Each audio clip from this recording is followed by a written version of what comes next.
أعوذ بالله من الشيطان الرجيم. بسم الله الرحمن الرحيم.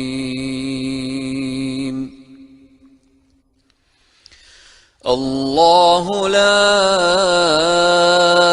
إله إلا هو الحي القيوم لا تأخذه سنة ولا نوم له ما في السماوات وما في الأرض من ذا الذي يشفع عنده إلا بإذنه يعلم ما بين أيديهم وما خلفهم ولا يحيطون بشيء من علمه إلا بما شاء وسع كرسيه السماوات والأرض ولا يؤوده حفظهما وهو العلي العظيم. صدق الله العظيم.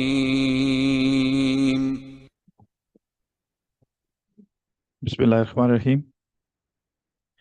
Ambassador Farhat Aisha, National Coordinator, Shanghai Cooperation Organization. Ambassador Sohail Mahmood, Director General, Institute of Strategic Studies, Islamabad. Excellencies, panelists, distinguished guests, ladies and gentlemen, Assalamu alaikum and good morning. I am Dr. Talat Shabir, Director of China-Pakistan Study Center at Institute of Strategic Studies, Islamabad. And it's my honor to welcome you all to today's seminar titled SCO's China Year 2025, Upholding the Shanghai Spirit. Ladies and gentlemen, Shanghai Cooperation Organization has, over the years, emerged as a symbol of cooperation and mutual trust in a world faced with uncertainty and challenges. At the heart of this journey lies the Shanghai spirit, a spirit of mutual trust, mutual benefit, equality, consultation, respect for diversity of civilizations, and the pursuit of common development. These timeless values are not merely principles written on paper, but these are key principles that bind together diverse nations, cultures, peoples in shared vision of peace and prosperity. As we mark the China Year of SCO, we are reminded of China's consistent commitment to strengthening this platform of friendship and solidarity. Guided by President Xi's vision, the SCO has become a powerful force for fairness, justice, and inclusive growth. China's rotating presidency this year promises to be a moment of new dynamism, with an agenda that covers not only political and security cooperation, but also economic connectivity, green development, poverty reduction, and vibrant cultural exchanges. For Pakistan, SCO holds special significance. Last year, Islamabad had the honor of hosting Council of Heads of Government of SCO member states, where we reaffirmed our shared commitment to peace and development. As an all-weather strategic partner of China, Pakistan sees Shanghai spirit as a natural extension of our own aspirations for regional connectivity, prosperity, and people-centric development. Together with China, we'll continue to work towards building a closer community of shared future within SCO framework. Ladies and gentlemen, the essence of Shanghai spirit lies in its inclusiveness, openness, and humanity. It rejects confrontation, embraces cooperation. Today's pre-summit dialogue is therefore not just about celebrating China's year of SCO, but also about envisioning how this spirit can light the way forward for our region and the world. With this brief introduction, ladies and gentlemen, I would now like to invite Ambassador Sohail Mahmood, Director General of Institute of Strategic Studies, Islamabad, for his welcome remarks. So you have the floor. Bismillahirrahmanirrahim. Thank you, Dr. Talit Shabir. Ambassador Farhat Aisha, Pakistan's National Coordinator for SCO. Esteemed speakers, both in person and online. Excellencies, distinguished participants, Assalamu alaikum and a very good morning. It is indeed a great pleasure to welcome everyone to the ISSI for this seminar on SCO's China Year 2025, Upholding the Shanghai Spirit. This seminar has been organized in the run-up to the 25th SCO Heads of State Summit being held in Tianjin, China next week. We have a set of eminent speakers, including practitioners, academics, and area specialists, to reflect on how the SCO, under China's presidency, is consolidating its gains, deepening its agenda, and enhancing its global salience. Over the past 25 years, SCO has evolved into one of the world's most comprehensive and dynamic multilateral platforms. With membership encompassing nearly half of the world's population and accounting for more than 25% of the global GDP, SCO's global relevance is firmly established. From its inception as the Shanghai Five in 1996 to its steady expansion into a trans-regional organization that now includes 10 members, 2 observers, and 14 dialogue partners, SCO is a compelling example of multilateralism in action. This also illustrates its open, inclusive, and forward-looking character. The Shanghai Spirit serves as the guiding principle and abiding force for the SCO. The spirit, built on trust, equality, consultation, mutual benefit, respect for cultural diversity, and the goal of shared progress, has allowed countries with very different systems, economies, and security priorities to work together meaningfully. In an era marked by accentuating geopolitical tensions and growing conflicts, the Shanghai Spirit offers an alternative vision of multilateralism, one based on dialogue rather than dominance, consensus rather than confrontation, and collective prosperity rather than unilateral gains. Excellencies, distinguished participants, the assumption of SCO's presidency by China for the period 2024-25 is especially significant.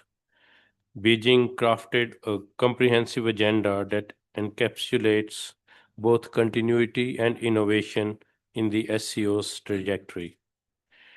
At the meeting of the Council of Ministers in Tianjin in July 2025, Foreign Minister Wang Yi laid out a 5-point roadmap for the SCO's future development. This roadmap is both forward-looking and deeply rooted in the Shanghai Spirit.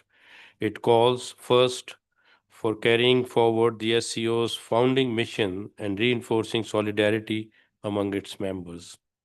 Second, it emphasizes consolidating the foundations of collective security against the three evils of terrorism, separatism, and extremism, while also addressing new and non-traditional challenges such as cyber threats and regional instabilities.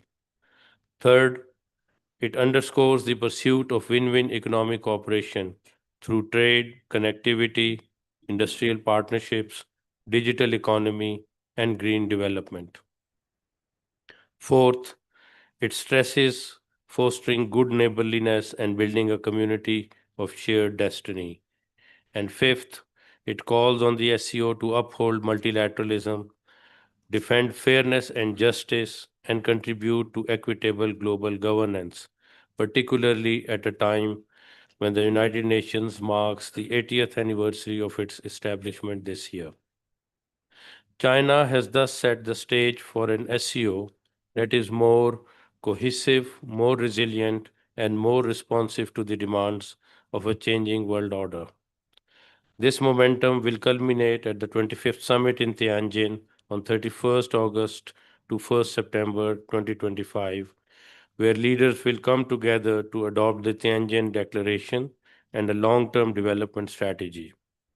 The outcomes of this summit are expected to chart the SCO's direction for the next decade, reinforcing its role in promoting peace, security, connectivity, and cooperation in the vast geostrategic space of Eurasia.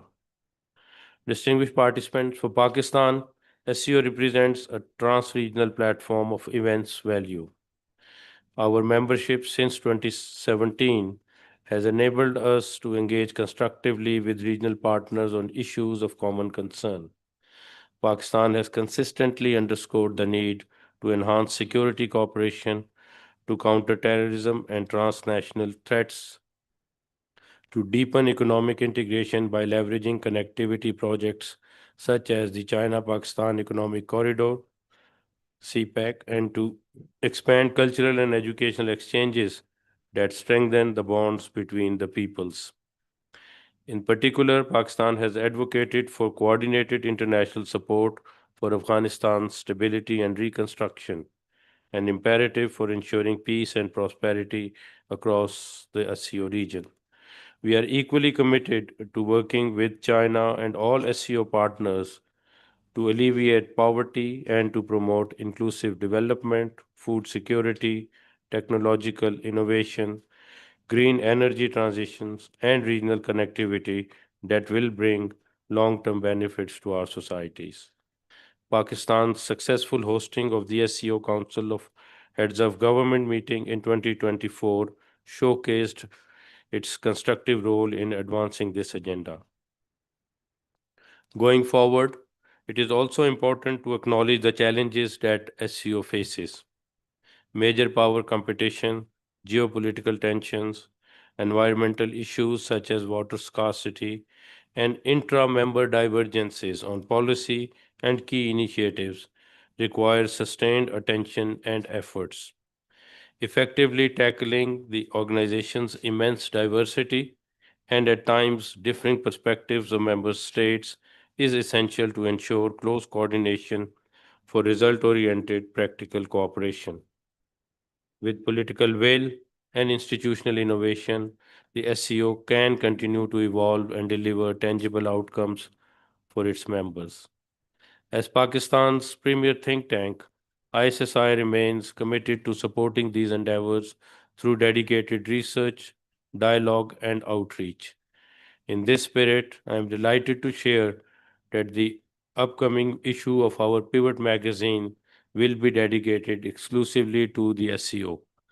It will highlight policy perspectives, emerging opportunities, and contain practical recommendations to further strengthen SCO cooperation and to enhance Pakistan's engagement. The special issue will also serve as an important resource for academics and practitioners to better understand the evolving trajectory of the SCO and the way ahead. Let me conclude by emphasizing that the theme SCO's China Year 2025, Upholding the Shanghai Spirit, is not merely a slogan, it is a call to collective action. It reminds us that the strengths of the SCO lies in unity amidst diversity, in trust amidst challenges, and in cooperation amidst competition. By upholding the Shanghai spirit and by supporting the initiatives under China's presidency, we can ensure that the SCO continues to serve as a beacon of stability, inclusivity, and shared progress in an uncertain world.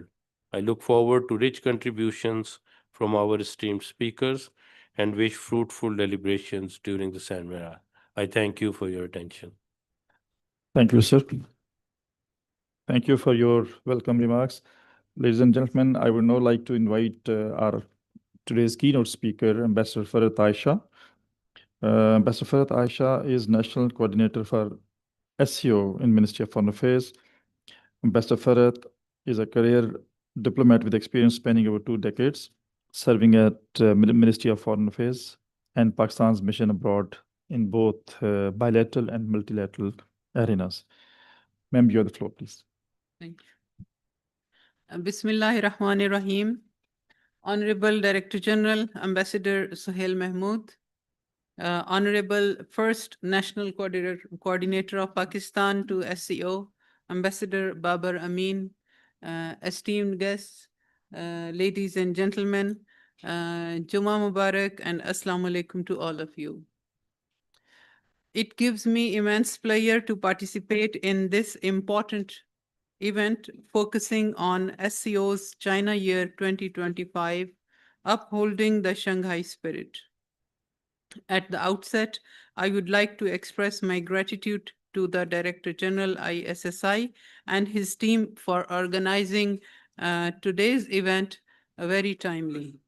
Very timely when we are just saying goodbye to our esteemed guest, the Chinese Foreign Minister, and next week we are embarking on our visit to Tianjin. Excellencies, from our perspective, SCO's China Year 2025 marks a defining moment in the organization's journey. In the past 1 year of its chairmanship, China has again proven its commitment to promoting the collective objectives of SCO. The leadership of China in SCO has been characterized by a far-sighted approach, navigating complex global dynamics with a steady hand and a clear vision for global stability and progress. Through tireless diplomatic efforts and constructive engagement, China consistently fostered an environment of dialogue and understanding in SCO, ensuring that every voice within our organization was heard and valued. Whether it was facilitating cooperation initiatives regarding our economies, promoting cultural exchanges that deepened our understanding, or spearheading modernization of security architecture of SCO concerning our shared space, China demonstrated an unwavering resolve. By hosting more than 100 meetings and events pertaining to almost every area of governance, such as security, defense, education, health, environment, energy, commerce, finance, transportation, culture, sports, art, film, TV, tourism, youth, and many others. Chinese presidency has infused a new spirit among SCO countries. It will not be easy to match the performance of Chinese presidency for the succeeding chairmen of SCO. Indeed, 2025 will be remembered as a year when China's active participation and robust contribution solidified the SCO's standing as a vital platform of multilateralism. Their emphasis on practical cooperation, innovative solutions, and a truly collaborative spirit has not only strengthened the bonds between our nations, but has also significantly enhanced the SCO's influence on the global stage. Excellencies, Pakistan deeply values our membership of SCO. While we became full member of SCO in 2017, our relations with the SCO countries are deeply rooted in common history and culture. Pakistan's foreign policy is grounded in our founders' vision of friendliness and goodwill towards all nations of the world. There has been no change in the basic ingredients of Pakistan's foreign policy since 1947. Our approach to international relations is anchored in respecting the purposes and principles of the UN Charter, SCO Charter, respect for international law. Solution of long-standing disputes on the basis of principles of justice and fairness is imperative for global peace. Our foreign policy seamlessly aligns with SCO's goals and principles, as well as the values and aspirations of the Shanghai Spirit. Our membership of SCO has resulted in further strengthening our bonds with China, Russia, Central Asian states, as well as Belarus and Iran. Our bilateral understandings are guiding regional approaches. SCO forums are reflective of commonality of our regional interests. We have remained actively engaged with SCO members. We successfully hosted the Council of Heads of Government meeting in 2024, and we are looking forward to Pakistan's chairmanship of SCO Council of Heads of States in 2027. At SCO, we have been advocating connectivity as the core element of sustainable economic development of the region. Connectivity is not limited to the rail and road infrastructure or opening up the airspace.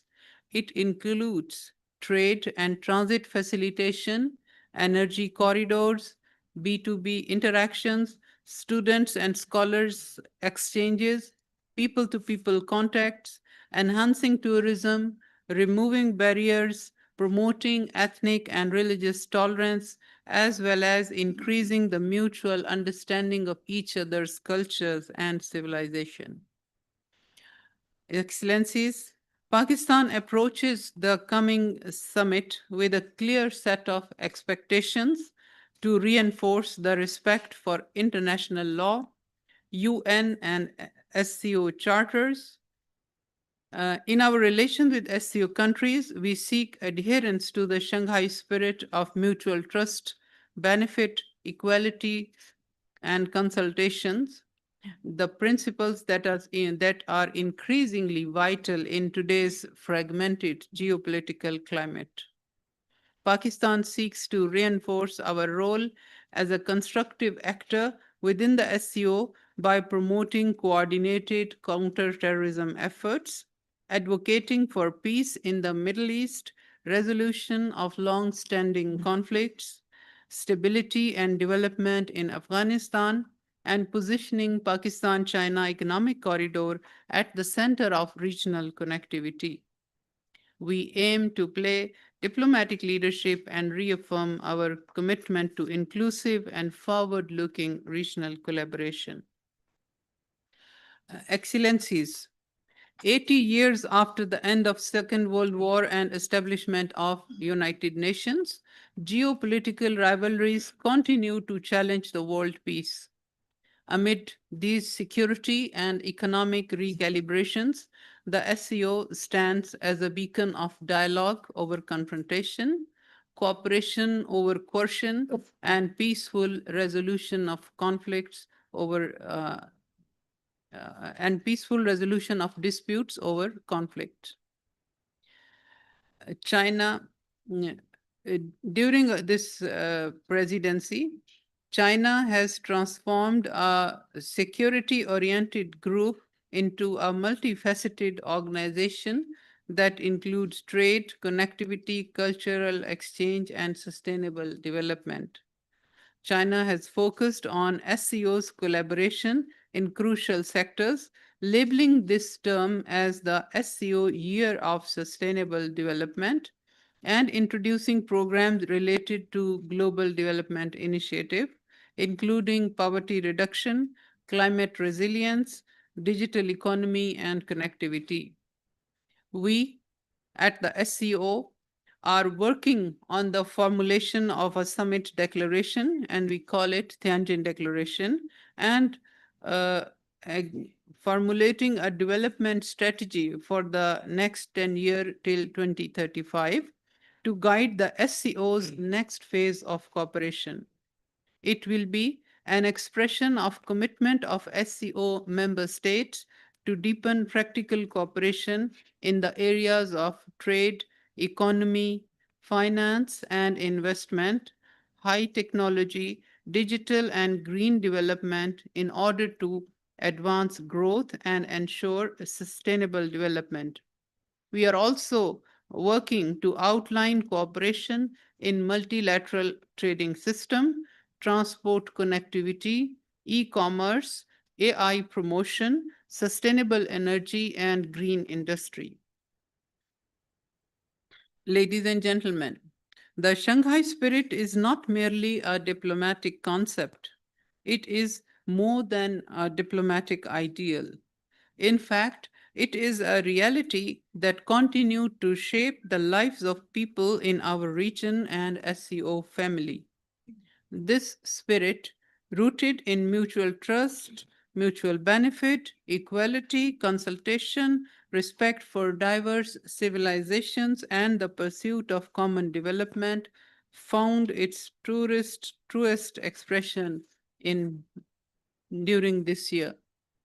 We extend our deep gratitude to China for exemplary leadership, profound dedication, and the indelible mark they have left on the Shanghai Cooperation Organization in 2025. Our journey together is a testament to the power of shared vision and collaborative action. To conclude, let us seize the momentum of SCO's China Year 2025 to elevate the SCO to new heights. Guided by the Shanghai spirit, we remain committed to shaping a future that embodies the aspirations of our people and advances shared development across SCO region.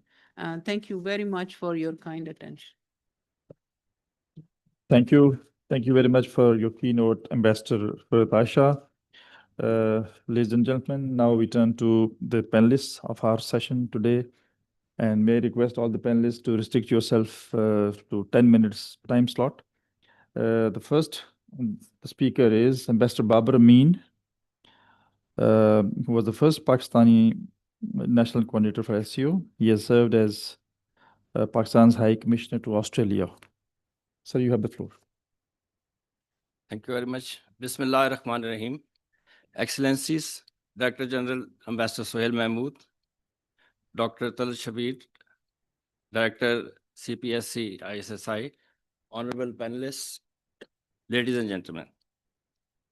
I am honored to speak at today's seminar on SCO's China Year 2025, Upholding the Shanghai Spirit. I commend ISSI for organizing this timely event just days ahead of the 25th SCO Council of Heads of State, CHS, summit being held in Tianjin, China on 31st August to 1st September. It is worth recalling that Pakistan's first year as the full member of SCO coincided with China's chairmanship in 2017-2018. We deeply value the strong support extended by China at that time, which enabled Pakistan to integrate smoothly and effectively into SCO framework. Reflecting on China's 2024-2025 chairmanship, all indicators suggest that the Tianjin summit will be more than a routine meeting. It will mark a milestone shaping SCO's trajectory in the next decade. In the run-up to the summit, China has hosted around 110 SCO-specific events. This will be the largest ever summit in the organization's history, with leaders from over 20 countries and heads of 10 international organizations in attendance. The summit is expected to reaffirm SCO's role as the cornerstone of peace, stability, and prosperity across Eurasia, South and East Asia, the Middle East, and North Africa, and other extended regions.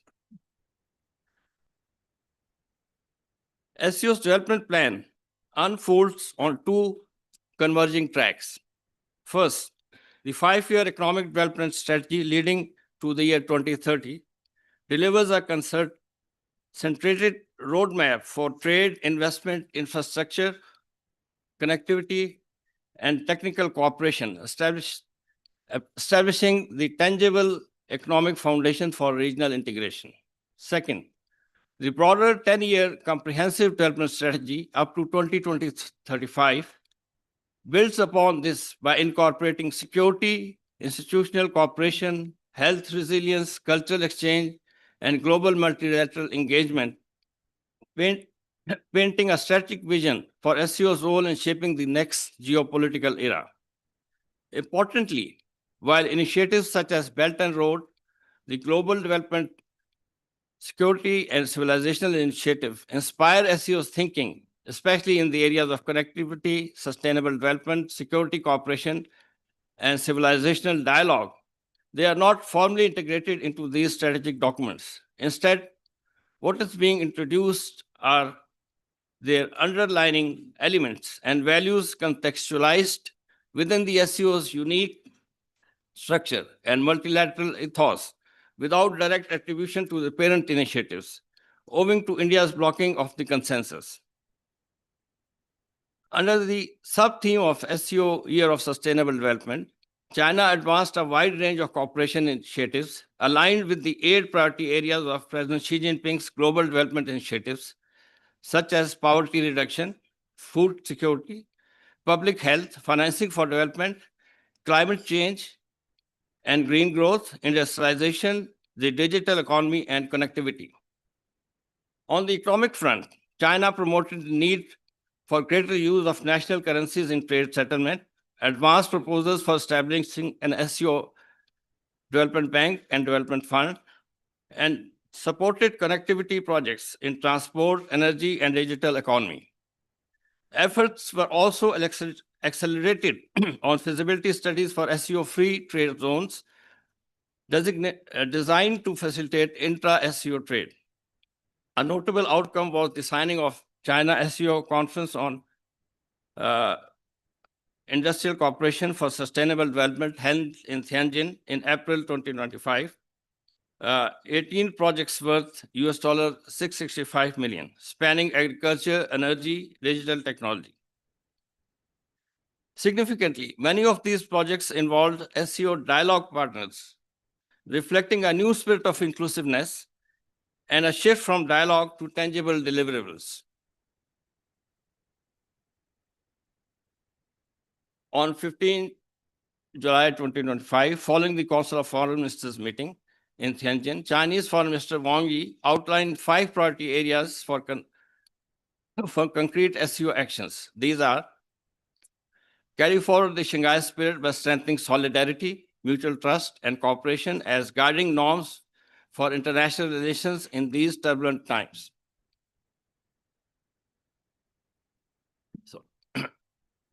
Reinforce security mechanisms, enhancing the organization's capacity to counter terrorism, separatism, and extremism, organized crime, drug trafficking, and cyber threats. Promoting shared development and by aligning national strategies. Building resilient supply chains and expanding cooperation in trade, energy, technology, green industries, and digital economy with consensus in principle to establish an SCO development bank and financing mechanisms. Consolidate good neighborliness by deepening people-to-people ties and building a community of peace and prosperity. And 5th, to uphold fairness and justice, defending the correct legacy of World War II, safeguarding the UN-centered system, and working for more just and equitable global order, while supporting peace in the Middle East and stability in Afghanistan.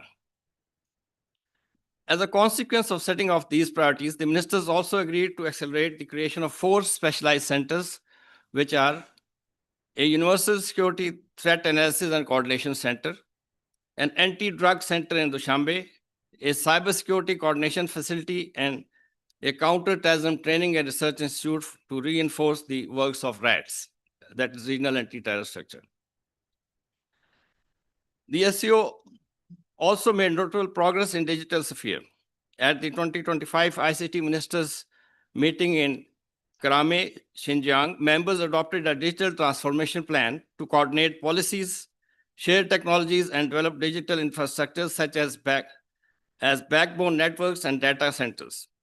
It also advanced cooperation in AI, big data, cloud computing, smart cities, cross-border e-certification, and data governance.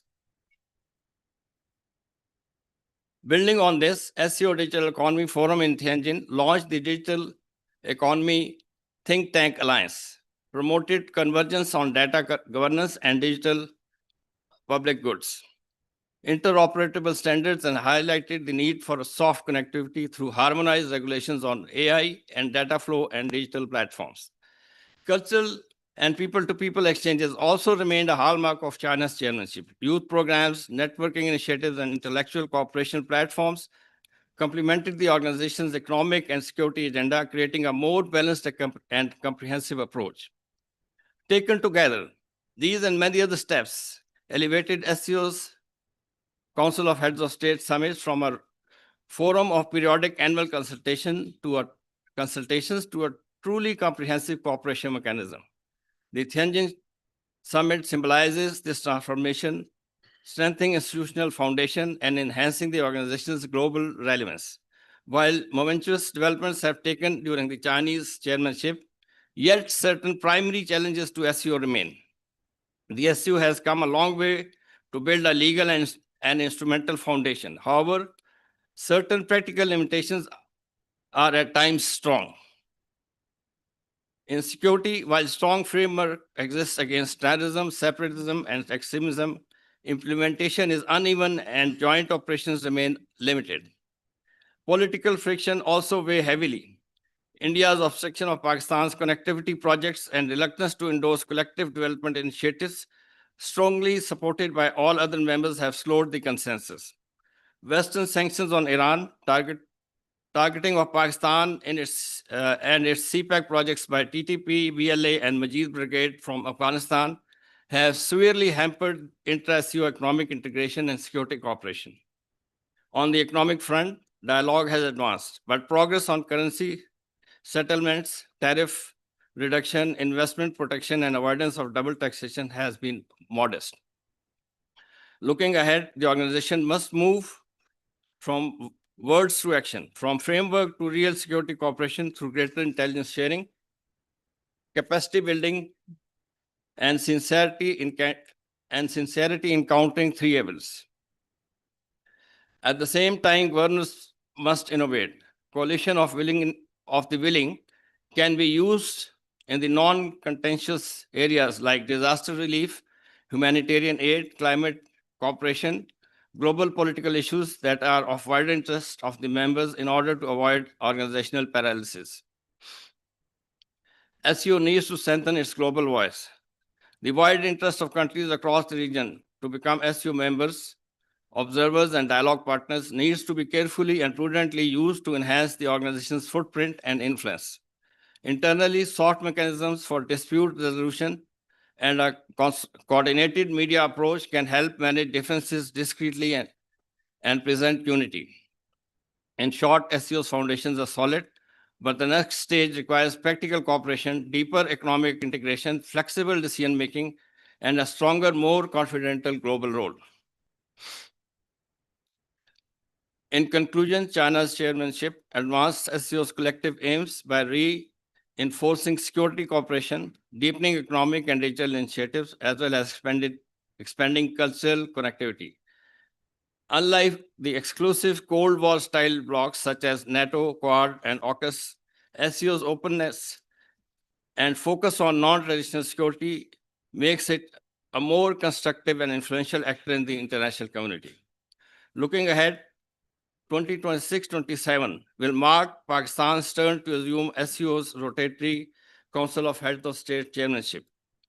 Preparations must begin now, drawing on the guidance of our Chinese friends, whose proven experience in hosting 5 Councils of Heads of State summits and numerous major events offers valuable lessons for our success.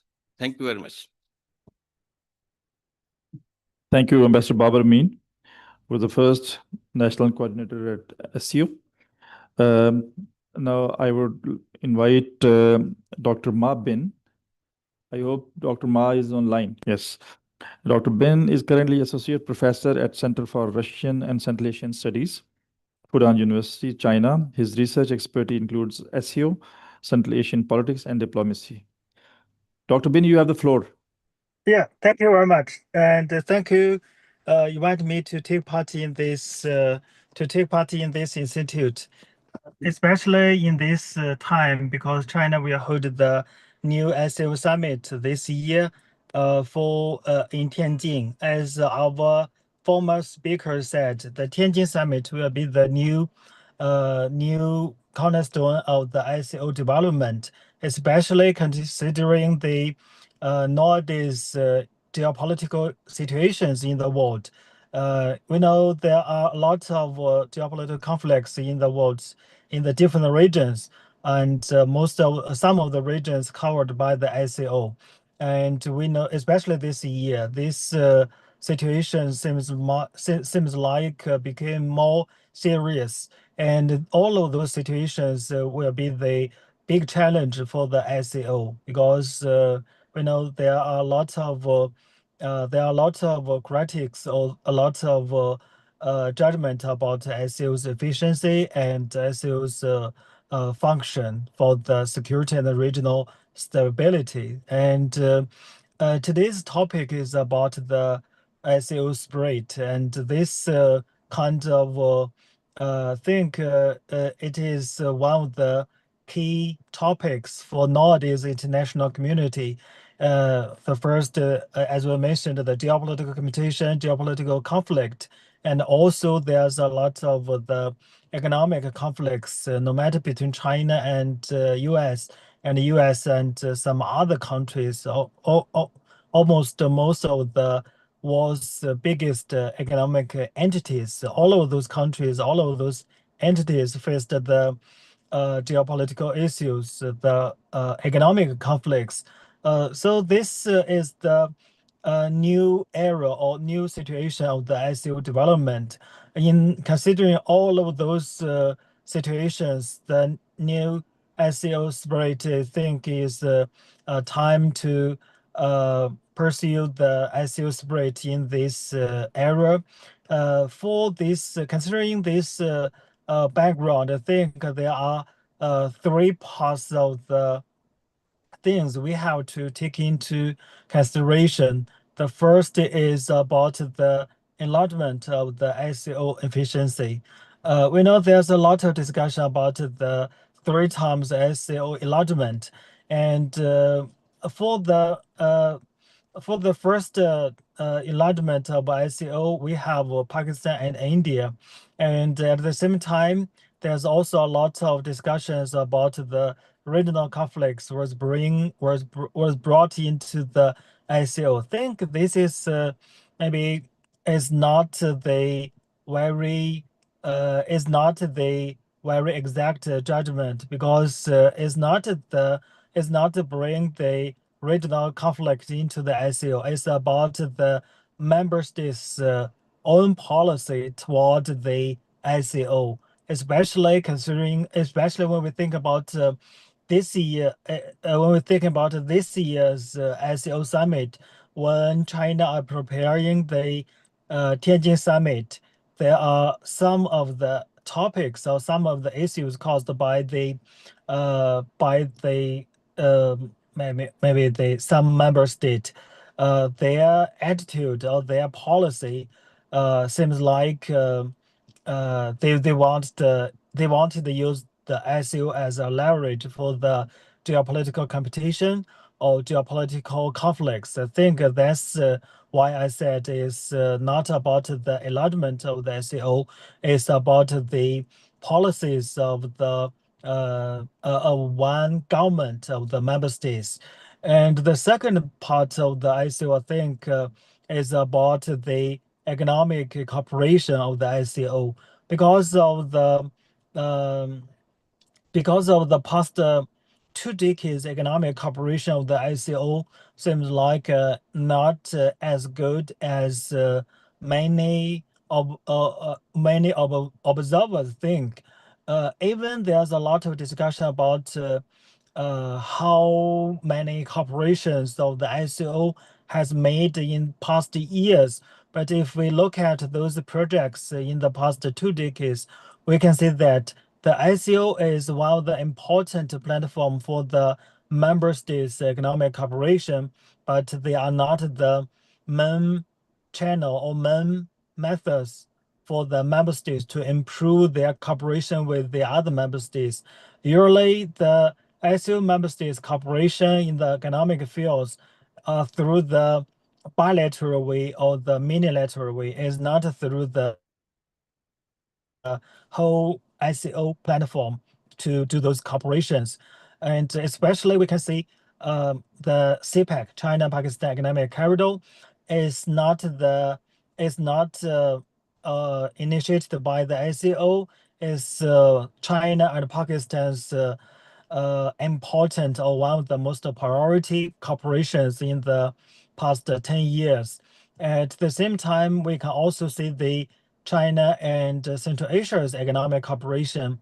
Most of those corporations are also through bilateral or the or the minilateral mechanism, is not through the SCO. But as we said, SCO is still one of the important platforms to improve those cooperation, because SCO can do a lot of supports, can do a lot of preparations for the economic corporations. And so that's why I said the SCO and how the SCO can improve the economic cooperation is the second most important issue to improve their cooperation or improve the efficiency in the next few decades or next few years. And the third one, I think, is the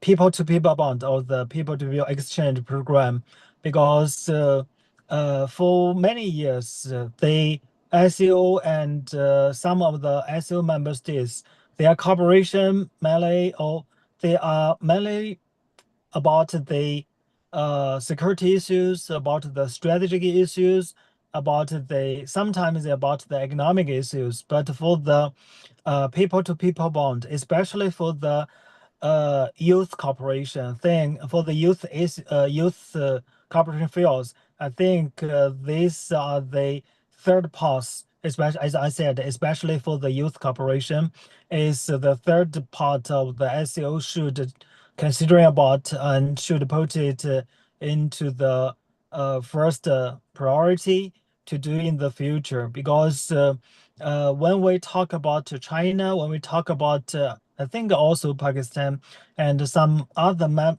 SCO member states, there's a lot of misunderstanding of those countries, not only about the nature, about the plans, about the policy of the SCO, but also about the member states' image in the international communities.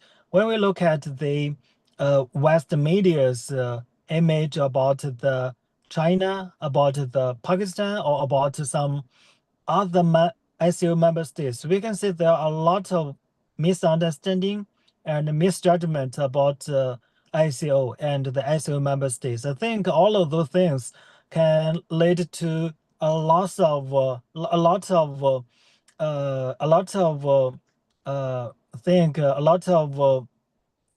wrong basis for understand the SCO, to understand the SCO member states policies. So that's why I said it's the third part of the SCO cooperation. And I think because this year's topic is about sustainable development in the of the SCO. So for the sustainable development, I also think there are two things we have to, the member states or the experts like today's participants in this great seminar, I think we have put them on the priorities. The first, I think, is about the education or the academic cooperation, especially for the young generations, especially for the university students, those young generations. We have to found and build more and more opportunities for the young generations, for the young students. I think this is as I said, the basis for the future cooperation of the SCO member states and the future development of the SCO. And the second one, I think, is we can looking forward the different way of improve the economic cooperations. For many years, the SCO's economic cooperation mainly followed one way. that is planned, that was initiated and carried out by the ICO. But we can see this is one of the important way or one of the good way, but not the but sometimes are not very efficient and sometimes need more efforts and more try. While the I think a complementary way or while the new innovation way is about the local corporations of the SCO member states. I mean, the local governments and the local authorities in the SCO member states, they can do a lot for the corporation. And all of those corporations are not through some examples of those corporations actually at the beginning they are not planned and organized by the ICO, maybe like the secretary or the very high level mechanisms. It was carried out by some local governments of the ICO member states, and those kinds of projects was carried out by the local government of the SCO member states. When those projects seems like achieved maybe some success, then will be the very good experience for the future cooperation. And then the SCO member states will accept those projects and also give some supports and also some supports from the SEO high-level mechanisms. Then I think this kind of mechanism and can make the SEO cooperation very more and more complete.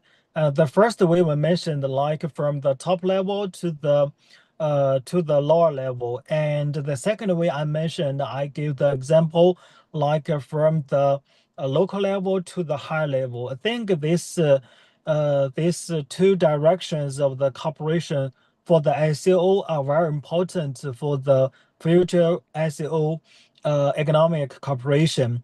And actually, in China, we have some examples of those cooperation. You can see what had done in China, in Shandong province. We have the trade and economic cooperation zone, and also have the technology center. And actually, this earlier this month, this earlier August, I went to Tindal to do some field work, and they introduced a lot of their very good experience for their cooperation, for their improve the cooperations among the member states. All of those projects and those corporations, actually, they are not planned or initiated by the ICO or by the Chinese government. They were the efforts by the local governments. So that's the I think the most important second way about the SAO member states from the two directions corporations among the ICO. I think in the last for conclusion, the ICO is in the new era for their development, and we have to broaden our minds and apply two directions cooperation for the future development of the ICO, especially in two fields: the youth cooperation and economic fields. And that's was my want to sharing. Thank you very much. Thank you. Thank you, Dr. Marbin, for your comprehensive remarks. And I would request now Dr. Ma Zhang. She is currently a special associate researcher at School of International Relations, Sun Yat-sen University, China. Her research areas include Pakistan-China cooperation, CPAC, social and cultural history of Balochistan during the British colonial period. Dr. Ma, you have the floor. Oh, thank you. Hello. Yes, we are hearing you. Okay. Hello, everyone. Hello, my Pakistani and China both side colleague. I'm Ma Zheng and from the Sun Yat-sen University. And the first of all, I want to thank the host and thank you to the seminar organizer for inviting me. And my discussion is based on 4 key elements of SCO. In the context of the Shanghai threat, the 4 key elements are strengthening security, inclusive development, manage relations with neighboring countries, and defending the fairness and justice. My discussion is more factual and historical rather than focusing on the future of organization. At the first, the SCU aimed to promote regional cooperation in different areas, such as security, economy, and culture. The SCU was formed in the Shanghai, China, and was given its name since China was one of the principal founding nations of the organization. This shows the especially historical links between China and the SCU that China is proud of without a doubt. China has made it a priority for further the SEO growth. China's accession was given by its desire to enhance cooperation with its neighboring countries region and to use the SCO as a platform to address regional security challenges. Overall, China's membership in the SCU has been beneficial for the both country and the organization as a whole. On security front, it was seen that China has adopted the policy of the equality among the members and never tried to interfere in the internal affairs of the nation states.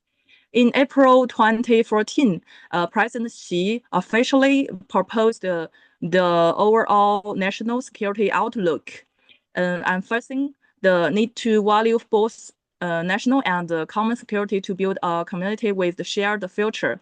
Get all the parties involved to seeking mutual benefit, interest, and pursue common security. In May that year, President Xi for the first time put forward the Asia security concept.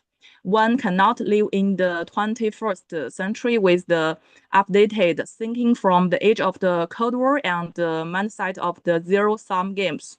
We believe that it is necessary to advocate common, comprehensive, cooperative, and sustainable security in Asia. We need to innovate our security concept, establish a new regional security cooperation architecture, and strive for the Asian security that can be shared by and win-win to all. Secondly, China welcomes all the parties in West under the banner of the SCO. The China government supports building a demonstration area in Qingdao for China SCO local economy and trade operation, and will set up the committee of the legal service for the SCO members. States to provide legal support for the for business cooperation, entering a new phase of development. The SCO needs to build more consensus, further enhance the sense of identity among members, state, and maintain sustainable peace, stability, development, prosperity, and human in the Euro-Asia region. Foreign Minister Wang Yi said in Islamabad yesterday, when summarizing his visit to 3 South Asia countries, that South Asia has huge development potential and the 21st century should be an area of accelerated development and revitalization in China, in Asia, and especially in Asia. SCO as an organization has promoted and developed a panel of mutual trust among the member nations with the help of Chinese soft power system. To begin with, SCO members should deepen their mutual political trust and carry forward the Shanghai Sprint. The more complex and turbulent the international environment is, the more urgent it is to deepen the common recognition amongst SCO member states and embed the Shanghai spirit of the mutual trust and benefit, equality, co-consolation, respect for the diverse civilizations, and the pursuit of joint development into a variety of cooperation within the SCO framework. Participation in SCO culture and education activities can promote greater people-to-people exchange between Pakistan and the other member states. The last point I want to say, the presidency pointed out that SCO founding members made a historical decision to pursue peaceful development, commit themselves to good neighborliness and friendship, and build a new type of international relations. And the Shanghai spirit has become a shared value and guiding principle for its member states. The SCO family now has 26 countries, up from the 6 members in its earlier days. SCO member states now count for nearly half of the world's population and about 1/4 of the global GDP. It has growing into a comprehensive regional cooperation organization that covers the largest area and population in the world. The SCO development is a vivid illustration of the Shanghai spirit and a clear example of its strong vitality.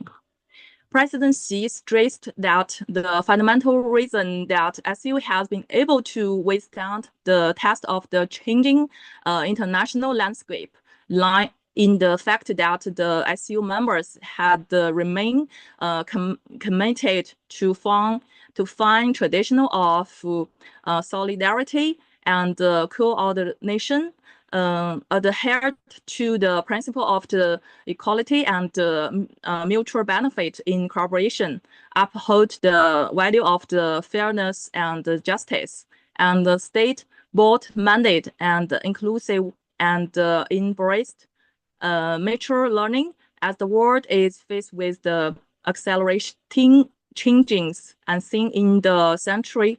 Human society is again standing at a crossing roads in history.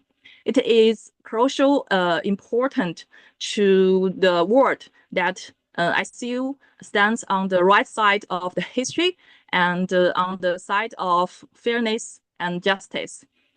Thank you for your attention. Thanks. Thank you, Dr. Ma Jiang, for your remarks. Ladies and gentlemen, I would request now Dr. Sandut Bhatt for his remarks. Dr. Bhatt is serving as Associate Professor at Bahria University.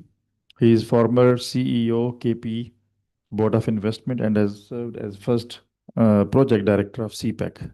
Dr. Bhatt, you have the floor. Thank you very much.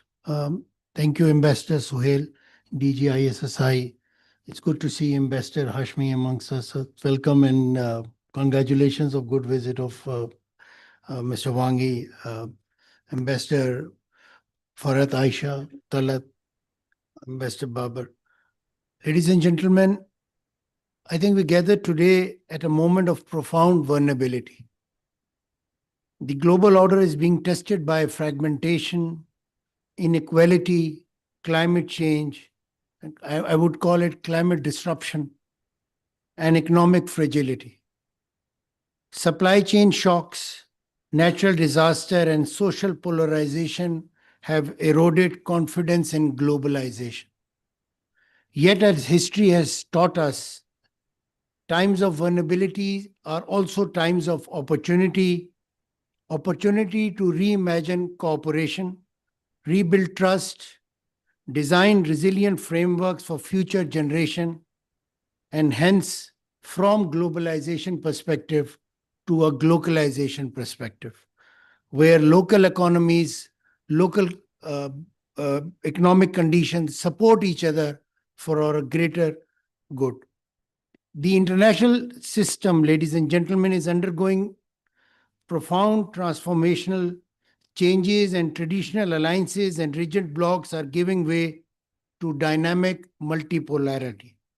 Partnership will no longer be permanent, I believe.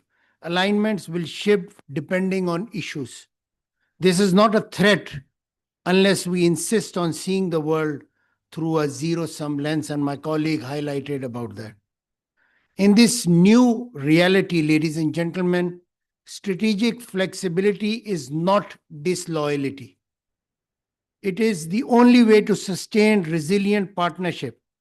Our ability to build pragmatic bridges, manage contradiction, and engage across divides will define the stability of the decades ahead. And what we've seen this year between Azerbaijan and Armenia is extremely important, how SCO is moving forward. And this is where the Shanghai Cooperation Organization proves invaluable. The SCO is not a block, I believe, it is a bridge, guided by Shanghai's spirit of mutual trust, mutual benefit, equality, consultation, respect for diversity, and pursuit of common development. It provides a model of pragmatic cooperation across civilization. It demonstrates that diversity can be a strength, and that dialogue, not division, must shape our future. And this is fundamental of the Shanghai spirit, and we all must understand that. Connectivity in this spirit, ladies and gentlemen, is the civilizational impact.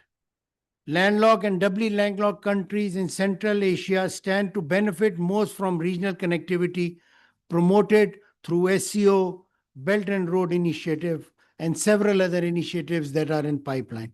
Railways, highways, energy pipelines, and digital corridors are transforming geography for a constraint into an opportunity, and countries like Pakistan are trying to leverage its geography and regional connectivity. I believe our brothers in Central Asia are showing that openness and investment can be transformation and can make even historically peripheral region into hubs of engagement and growth. And what we are seeing in Central Asia is unprecedented. The Trans-Afghan Railway, the future links to Pakistan's ML1, embodies this vision, I believe. By connecting Uzbekistan through Afghanistan to Pakistan port, it will slash cargo times, reduce costs, and integrate Afghanistan into global value chain. For Afghanistan, this can be a moment that as a transit route, and it is a hope for revival, a lifeline of opportunity, and a chance to transform fragility into resilience. But as we know, ladies and gentlemen, connectivity without stability is unsustainable, and stability without connectivity is incomplete. And we need to understand this simple fact. Beyond Afghanistan, projects like Central Asia to Chabahar connectivity, Gwadar and its connectivity through Karak, inclusivity and resilience are taking shape. In energy cooperation between Afghanistan and Uzbekistan, which is taking shape slowly, we see how electric energy grids can serve as instruments of diplomacy, connecting nations, building trust, and powering shared prosperity. Here in Pakistan and in the region, BRI and CPEC also play a similar catalyst role. In Pakistan, CPEC has delivered special economic zones, renewable energy, maritime development in Gwadar. And in Central Asia, corridors like these can revive the legacy of Silk Route, reconnecting Eurasia as a heart of global trade. Connectivity in this sense, ladies and gentlemen, is not just about infrastructure. It is about bridging civilization, fostering dialogue, and reducing mistrust. As we approach the Tianjin summit, our task is very, very clear. And I say this based on our recent visit to China. And the task is to elevate SCO and BRI cooperation from simple infrastructure projects into engines of transformation. We must build green and digital corridors, strengthen people-to-people linkages, and advance South-South cooperation, which is extremely important. Whether the West likes it or not, Asia is now taking the central stage. We must also design financing mechanism suited for a volatile world, promote sustainable industrialization and build institution and turn vulnerability into resilience. This is very important when you showcase the next 10 years plan for SCO. And I've seen this in Zhengzhou recently. Ambassador Babar and Ambassador Sohail were there at the SCO Media and Think Tank Summit, and I saw firsthand that SCO is more than a forum for trade and security. It is bridging community of civilization aligned with, of course, President Xi's vision of global civilization initiative. Under China's presidency, I believe the upcoming Tianjin Summit, the largest SCO gathering in history, will bring together leaders from several countries, several civilizations, and organizations across the globe. This is an opportunity to champion fairness, multilateralism, and sustainable development. It is a chance to mobilize investment in green energy, AI, smart logistics, and renewable technology, ensuring that SCO remains an engine of shared prosperity in a volatile age. And in Pakistan, of course, while we pitch our projects, while we pitch our geography, we need to prepare well, much more than our preparation as we speak. Ladies and gentlemen, the age of vulnerability demands agility, foresight, and courage. No society can flourish in isolation. No nation can secure prosperity alone. If we clinch to zero-sum competition, mistrust will outweigh opportunity. But if we embrace the Shanghai spirit of trust, equality, respect, and shared development, we can transform BRI, SCO into living engines of resilience, connectivity, and civilization harmony. Let this decade be remembered as the decade of SCO as we put our plan. And when SCO becomes not just an organization, but a community with a shared future of humanity. Thank you very much. Thank you. Thank you, Dr. Hassan Bhatt, for your remarks. Ladies and gentlemen, I would now like to invite our guest of honor, Ambassador Khalil Hashmi, for his remarks. Ambassador Khalil Hashmi is currently serving as Pakistan's ambassador in China. Sir, you have the floor. Thank you very much, Dr. Saab. I want to begin by thanking first the Director General, Ambassador Sohail Mahmood, for this opportunity. I want to recognize the current and the previous national coordinators of Pakistan for SCO, Ambassador Babar Amin and Ambassador Farhat Aisha, and of course, Dr. Hassan Daud and our Chinese friends who spoke earlier. I was initially planned to leave a recorded message, but I was called to Islamabad in connection with the visit of His Excellency Foreign Minister Wang Yi of China, who was here for the strategic dialogue at the foreign ministers level. So we had a very, as you have seen reporting, I was there in the meetings, and I can say it was a very productive and very useful visit in keeping with the finest traditions that we have evolved over time. As we know, I want to again refer to ISSI. This is an institution which belongs to Foreign Service fraternity, I believe. And as we start our careers in the Foreign Service, often spend time. Many of us have spent time here, and it is a trusted platform, of course, for ideas, debates, and research.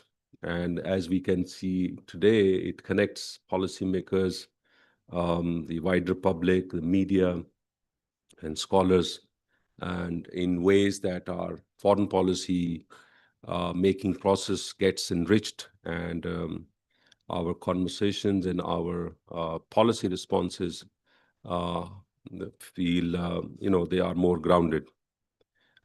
Today's theme is, of course, very relevant. Many before me have already spoken, so I wouldn't speak much on that. Just a few points from my side. Shanghai Cooperation Organization, as far as I can see, and although I don't, attend its meetings on a regular basis while I am based in Beijing, my other preoccupations do not allow me to do that. But from what I have seen and interacted with the other ambassadors and the secretariat, of course, and as an observer, it is certainly, it has evolved over the past 24 years or so into a very important intergovernmental regional organization. And if you look at its composition, and the reference was made to its expansion that has taken place, I think it brings together very diverse nations, also diverse geographies, Central Asia or Eurasian landmass countries from that space, but also South Asia, and now with many applicant countries. So its footprint is also likely to increase. But what I think distinguishes it from other regional organizations is its approach and what is called also in the upholding of the Shanghai spirit, which is what part of the theme of this seminar today is as well.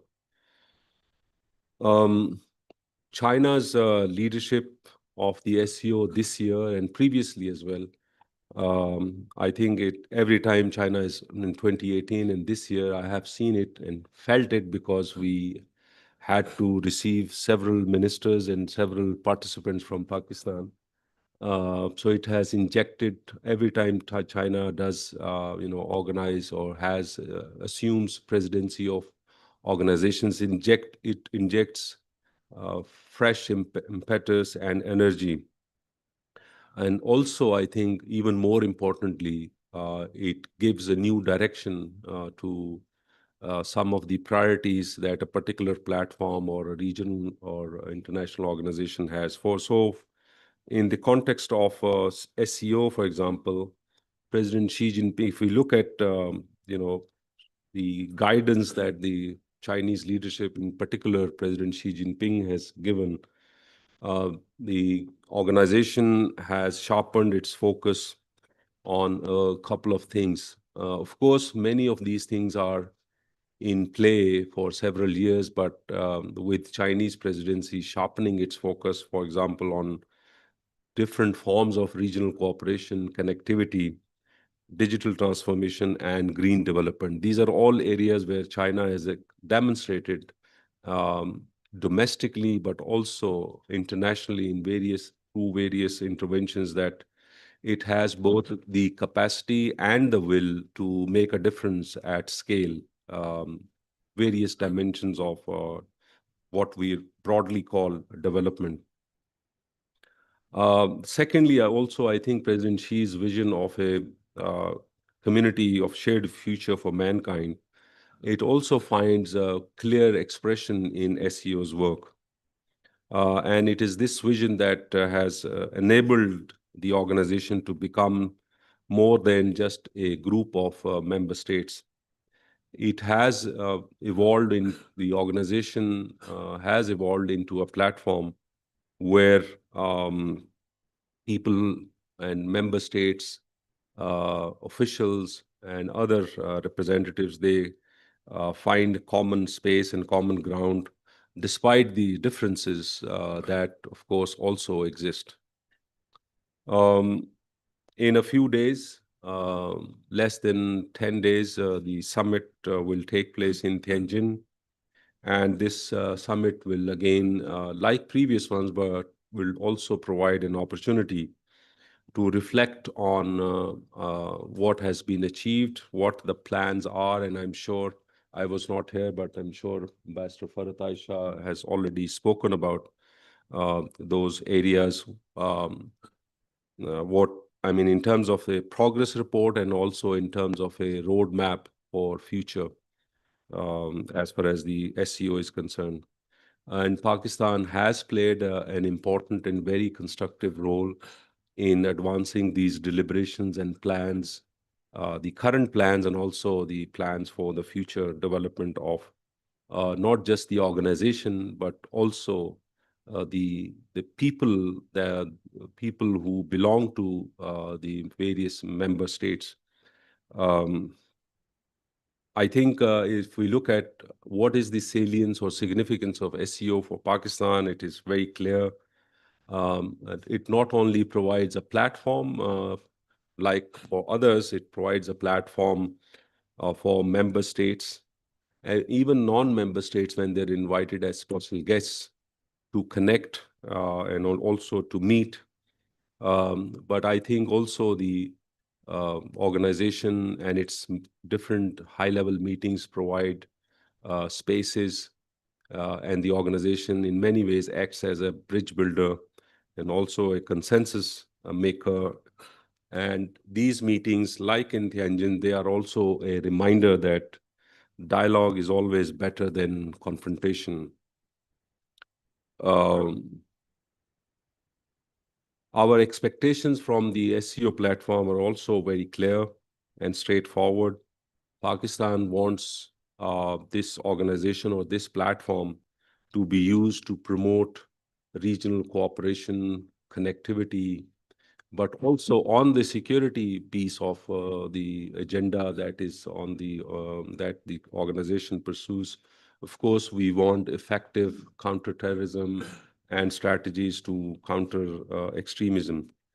I think the overarching goal and expectation for Pakistan from this organization at that platform is to promote and advance security and peace in the region that we all belong to.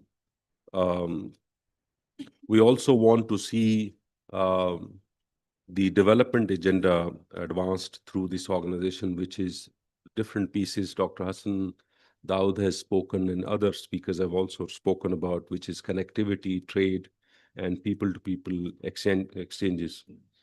And we also want this organization to provide opportunities to further deepen our work on sustainable development in a way that benefits everyone and does not leave anyone behind, whether countries or people or communities. Also, I think very briefly, Dr. Hassan Daud has spoken about it, the significance or salience of the China-Pakistan Economic Corridor for SCO region or SCO member states. As we know, CPEC is not just merely a project between our two countries, it is also a platform that has the requisite wherewithal to connect the wider SCO region, from roads and railways to energy and digital corridors. I think you will see CPEC Phase 2 opening doors for trade and integration across Eurasia as well. And I think the CPEC also offers SCO members a pathway to new markets and to new shores and seas. Our own relationship with China, which is well known, the Iron Brotherhood and all-weather strategic partnership, is the strongest pillar of our foreign policy. And I think one of the unique features of this relationship is that it's probably a case study in itself that despite the changes in international environment, changes in domestic, in our two countries, changes in domestic changes or regional changes, one thing that distinguishes this relationship from other interstate relationship is that it has always been steady. It has withstood the test of time, and many challenges that our two countries have faced, and this relationship has always been very resilient. And the SCO gives us another avenue, both to Pakistan and China, to deepen this partnership and to bring the benefits, for example, the benefits of CPEC to the entire region. And it is clear that Pakistan's priorities and the SCO's agenda fit naturally together. Both the SCO and Pakistan, they both want peace and security, both want better connectivity and sustainable development. And I think it is obvious that both want inclusivity, dialogue, and consensus to be its core values.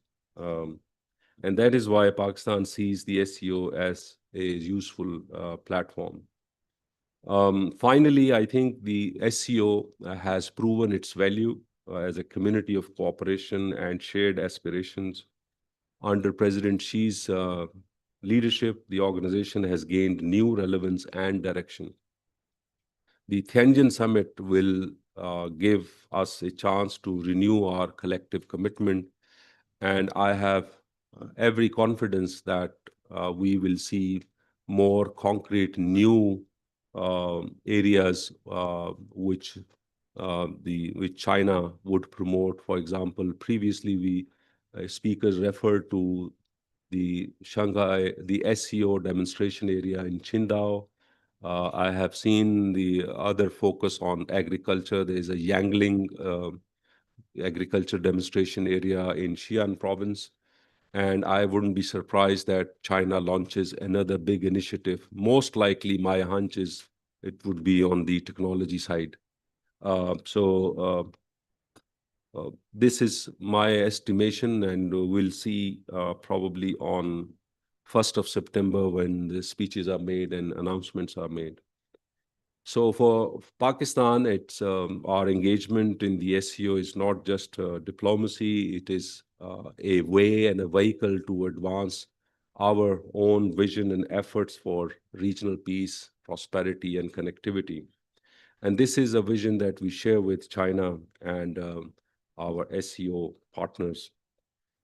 Pakistan, I can say with a very high degree of certainty, shares and is committed to upholding the Shanghai spirit and to making the SCO a true engine of cooperation and progress. So once again, thank you very much, Ambassador Sohail, the ISSI, for this opportunity, and I thank you all. Thank you, Ambassador Khalil Hashmi, our ambassadors to China. We have some time for Q&A, and I would request if you make comments, so it should be brief comments so that more people can participate. Ji.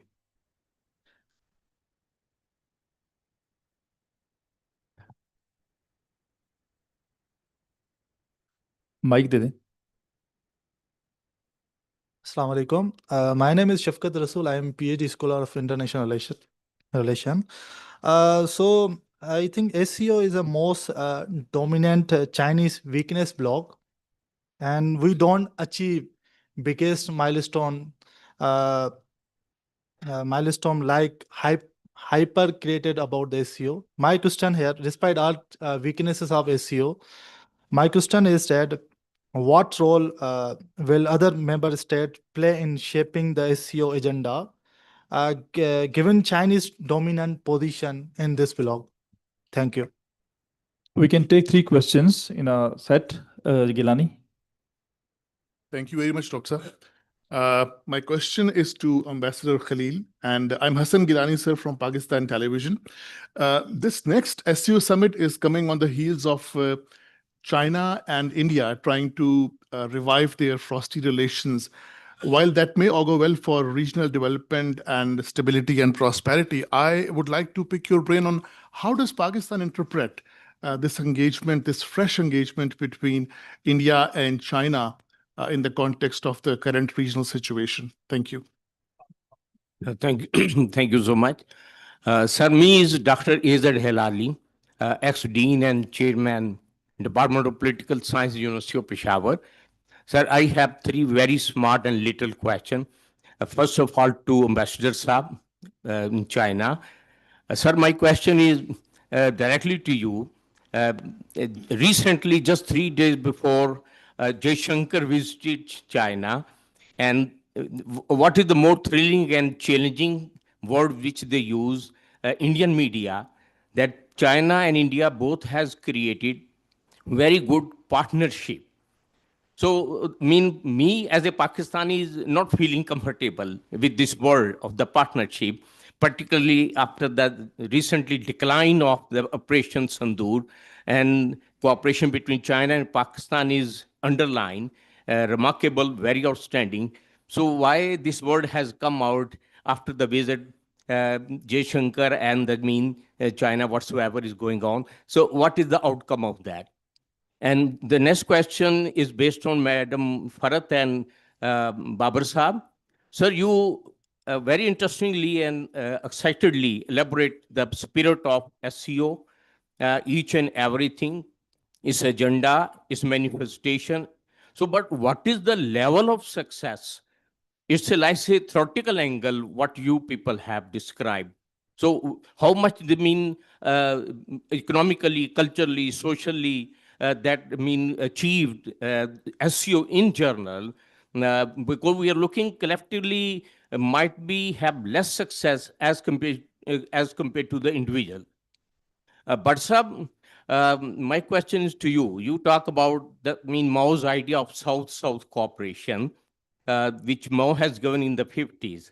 And still that is going on, and China is one of the great supporter and backing to this idea. But the tragedy is South is divided, North is united. What is the possibility of the sex of the South-South cooperation? Thank you so much. I think we can have answers before we move to the next set of questions. Please keep one question at one time, one individual, and it should be brief questions so that more people can participate. Thank you. Well, I am ambassador of Pakistan to China. I certainly am not an expert on China-India relations. I'm just an observer. But what I can say is that two, three things. One, I think it is very clear that Pakistan-China friendship, partnership, and iron brotherhood, it in no way, and there is no comparison between Pakistan-China friendship and China-India relations. That's very clear, very obvious. And we have very high degree of confidence. Why is that so? I think the numbers speak, the high-level exchanges, the very high level of mutual trust that the two countries have. Secondly, I think what in the international system, all states are free to pursue their bilateral relationship. As far as Pakistan is concerned, I think our baseline is clear as to we generally refrain from commenting on third party or two-state relations. It is because states are sovereign and they can pursue their relations with each other on their own merit, depending on their own peculiar situation, interests, and all of that. Again, I would say that Pakistan-China friendship is not affected by any third party or third party collaboration. And our friendship and relationship with China is not aimed at also any third party or third party equation. So as for Jay Shankar's visit to China and the remarks that they made, I think it is between the two countries. It is clear that both countries are trying to find a landing zone of a normal state-to-state relationship to go back to perhaps a pre-2020 situation. How far they succeed, we shall see. And I think Pakistan also looks at these developments these are, at the end of the day, they are, the two largest countries. They are both our neighbors. And we would like, as part of our general framework, a peaceful neighborhood. That is a very declared our own policy. And to the extent that the relations between China and India are stable, I think in many ways that is good news for South Asia and also for a country like Pakistan. Ultimately, the the principal goal of any foreign policy is to pursue and to promote peace, security, and development. Thank you. Okay.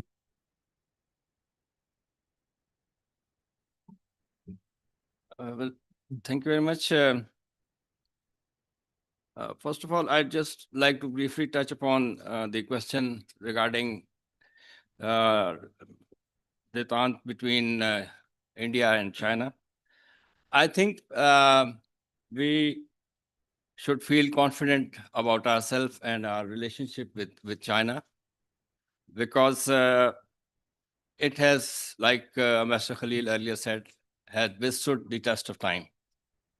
And actually, the normalization of relations between India and China would have a moderating effect on India, because whenever China and India were having dialogue, China had always been taking Pakistan's cause with them. So we should not feel threatened or not comfortable, as you have taken the word. So now coming to SCO, I have highlighted the developments and progress that was achieved during the 1 year of China's presidency of the Council of Heads of State. But at the same time, I've also highlighted some of the challenges that SCO has been faced.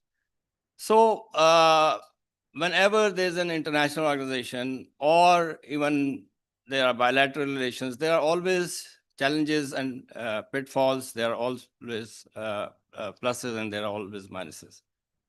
But in the sum total, I'd say that SCO is a very vibrant organization. It has made a lot of achievements, particularly in developing legal framework and regime for working between countries that have a very diverse background. When SCO was founded, it was a Central Asia-centric organization.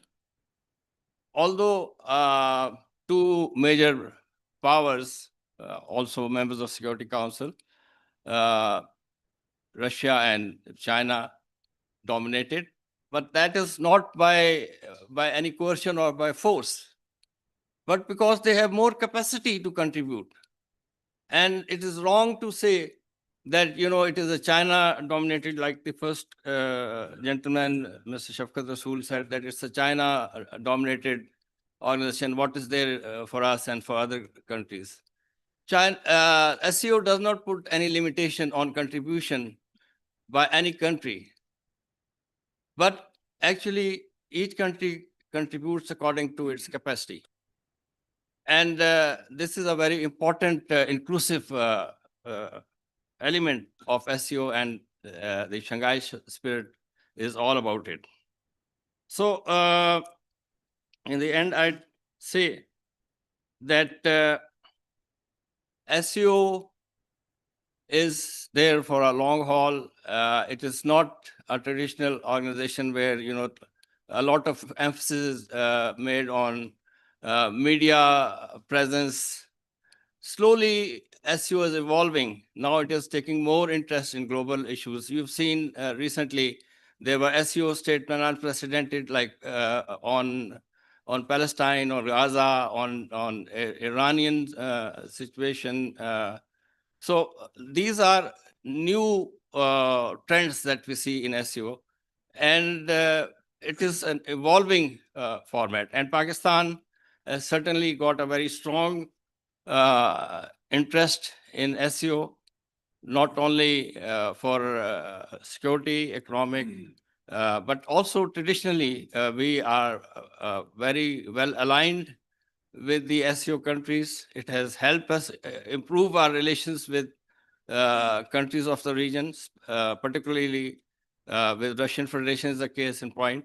I certainly believe that our relations have been improved significantly after our becoming member of SCO with Russia. Similarly, there were a lot of mistrusts that had come between Pakistan and Central Asian countries after they faced certain terrorism issues, and they thought that maybe there were certain safe havens inside Pakistan supporting dissident Islamic movements. Those mistrusts have also been removed, and we are now standing at a very closer place with the Central Asian countries.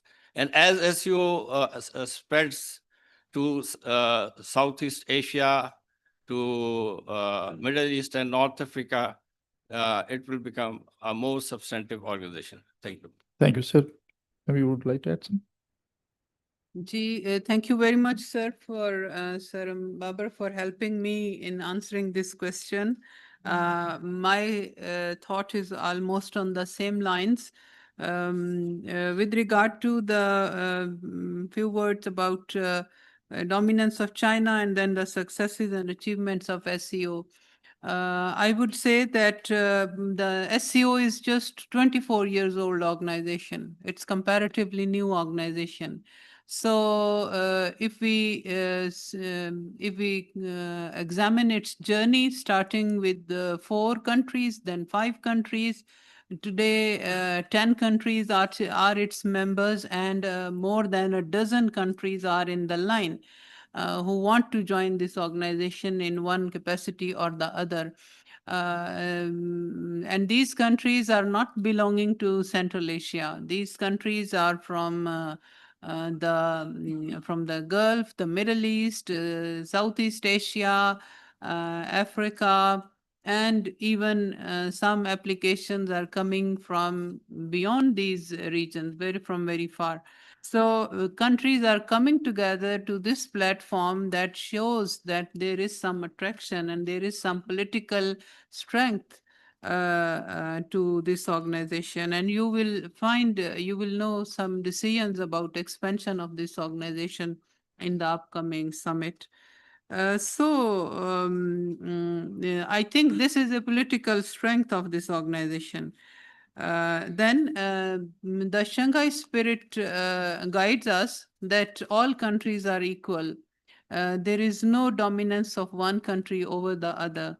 When we sit together practically at this platform, we don't find that any country is small or any country is big. We all sit together on the basis of sovereign equality. And then in terms of influence, I would also like to highlight that this organization comprises of 4 nuclear powers of the world.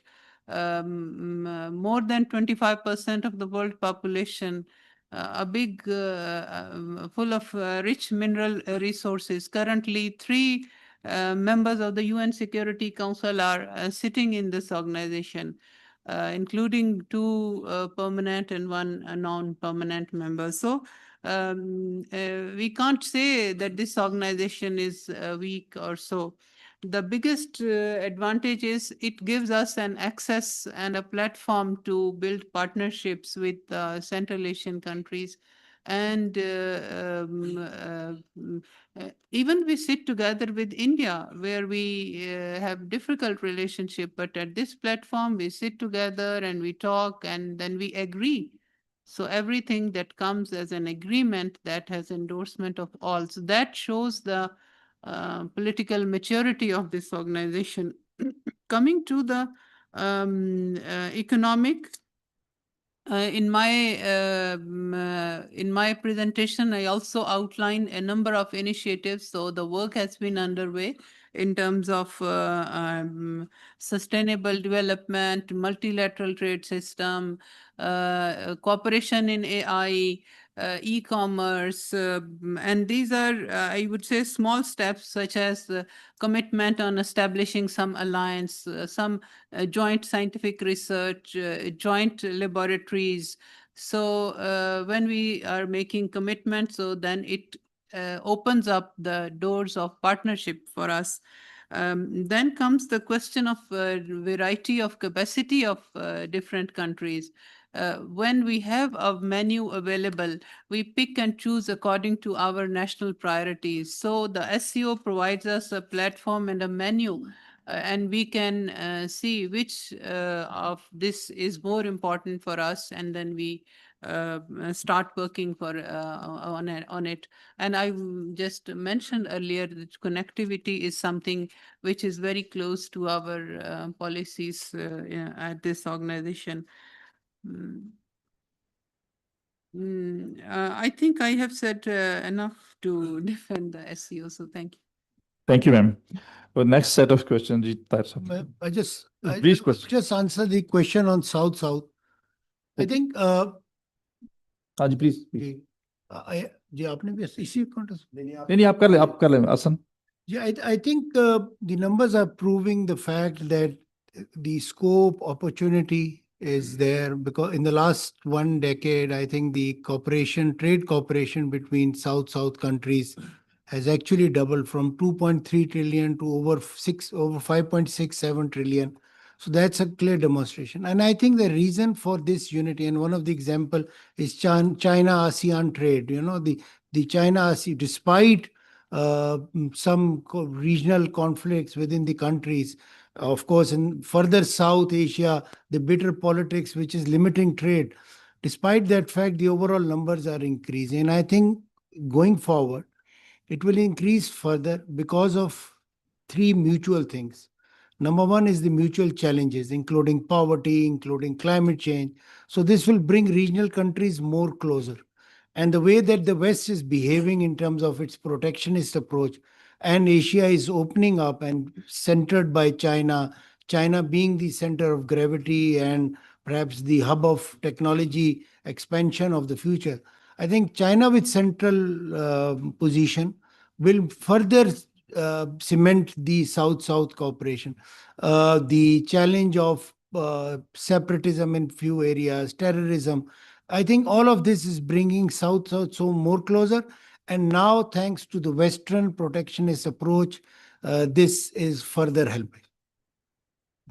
Thank you. Ji. I have a very short question from Ambassador Hashmi. And my question is, now that India feels the heat of betrayal from the West, do you think that the President Xi, when he visited India in 2019, gave a term of trilateral peace, this platform is inching towards that, especially when the India feels betrayal from the West? Ji, next question कर लें. जी आप sir आप कर लें. आप करना चाह रहे थे? जी. Thank you very much, Excellencies, ladies and gentlemen. My name is Abdul Star Anjum, and I'm a retired person from Agriculture Department. I think Pakistan can gain the destination of food security by using the platform of Shanghai Cooperation Organizations, and to expand its agriculture exports. It can reduce the existing partners of agriculture trades and to seek new horizons and dimensions agriculture trades and new commodities. Also, besides, Shanghai Cooperation Organization offers new platforms for agriculture technologies, farming best practices, and water management techniques, where China has gained remarkable success in greening the Gobi deserts by planting techniques. So we can gain a lot of benefits from these Shanghai Cooperation Organization techniques. Besides, I'm anxious to know about how we can organize the working groups and expert groups for situation analysis and to proceed further in sustainable future. Thank you very much, sir. Thank you. Thank you, sir. Dr. Dost Mohammed. I have a question from Ambassador Hashmi.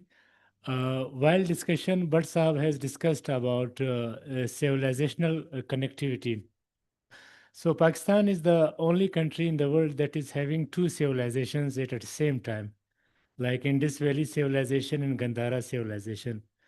And Gandhara civilization is the birthplace of Buddhism. And China is having 245 million worshippers of Buddhist. So they can be, I mean, mobilized to visit Pakistan.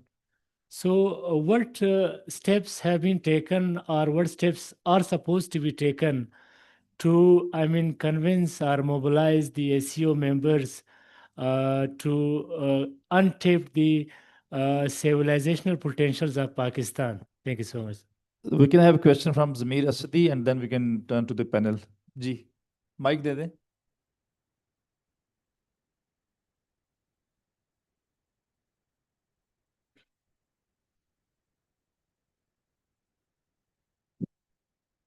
Thank you very much. I just want to ask a question that in context of the recent meeting between President Trump and the Russian President Putin, when Putin is also be a very good guest in SCO summit in China, I think how do you see that the SCO and the presence of Mr. Putin when the Ukraine crisis is also there, how SCO is going to play a positive and a significant role in easing the tensions, the recent tensions after the meeting between President Putin and the Trump,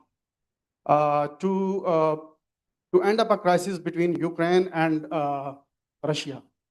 Thank you. Ji, panel. Sir.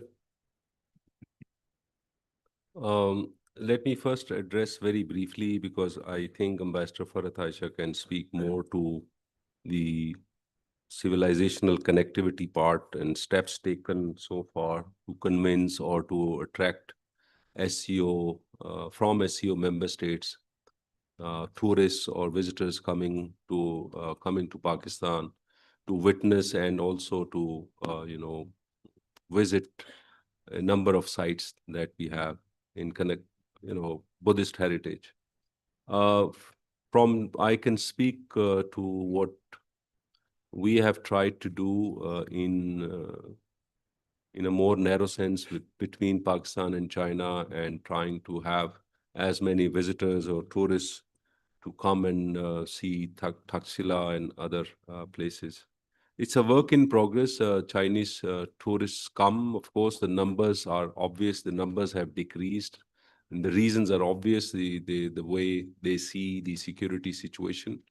This is not something that I am, it's for everyone to see. So it is natural when, citizens of any country, they face difficulties or they perceive difficulties. And we know what happened last year. There were 2 terrorist incidents in which Chinese citizens were killed. But I think there is great interest in China. People want to visit, and we continue to work with them. One of the specific ways that we are working with them is to promote tour operators and work with them to craft packages where we can also take care of the security dimension and provide them as group tours, and they can come to northern areas or Gilgit-Baltistan, and where we have sites containing Buddhist heritage. I am afraid on the China, India, and the question relating to trilateral, if you could repeat it just very briefly, I could then comment on that. Yeah, I just said that President Xi, when he visited India in 2019, he referred to the term trilateral peace. Now the India feels heat of the betrayal from the West. Do you think this platform can act as a bridge to inch towards that shared goal? Well, first, frankly, I don't remember. I mean, when President Xi Jinping, if he referred to this trilateral thing, what he had in mind, China, India is obvious, but what is the third leg, what he meant in referring to the trilateral piece? So this was 2019. I think in broad terms, if you look at the Chinese approach and philosophy, one plank, or the recent plank of it, which has been articulated by President Xi Jinping, is building or shaping a community community with shared future. And there are different hues in it and different permutations. So building a neighbors community with a shared future. Secondly, I think you see in their overall articulation or philosophy is a win-win and common development. And if you look at the initiatives that President Xi Jinping has launched, the Global Development Initiative, Global Security and Civilization Initiative, I think the crux is that the outlook is very different from what we have seen mostly from the Western thought process. So the outlook and the common thread in all these initiative and community of shared future and the Belt and Road Initiative is that, the Chinese philosophy is that the humanity and human beings, they have a shared destiny, and there are differences which develop between nations, between communities, between people, even within a country. And always the China has always prioritized it, at least in its statecraft and its orientation, to sit down, engage in dialogue and diplomacy to resolve those preferences. So why I explained this context was to then come to the specific point. So if you see this in the backdrop, I think China would still want to promote a modus vivendi between Pakistan, India, and China, if possible. So China has demonstrated by its acts and its, some of the initiatives that I listed. By acts, I mean it has shown willingness to mediate, and it did so in the recent context, in the recent crisis between Pakistan and India. But it has also done in between Saudi Arabia and Iran in last year. It has also tried to play a quiet role when it comes to Palestine and Israel. It hasn't probably succeeded so far, but there are other pieces which may be in the works. So if we try and dissect the Chinese DNA, I would still say that they may not talk about it right now more openly. They would probably prefer to work quietly and wait for a conducive time and an environment to then pursue it more openly. But I think the approach I have given you, as I read and I understand Chinese approach to, or a vision to have a trilateral peace, I would imagine that it is very much there, but they're also realistic that in the current circumstances, it may not be maybe wise to speak openly about it unless they have done the homework and they assess that the time and conditions are ripe to pursue this path. Thank you. Yep, please. A few points from my side. There was a question about agricultural cooperation. Yes, there is a mechanism of cooperation in the field of agriculture at the SCO, and we have this year again we have the meeting of ministers of agriculture, and they signed a protocol and a commitment to promote the agriculture and the benefiting from the in terms of the experience sharing, technology transfer.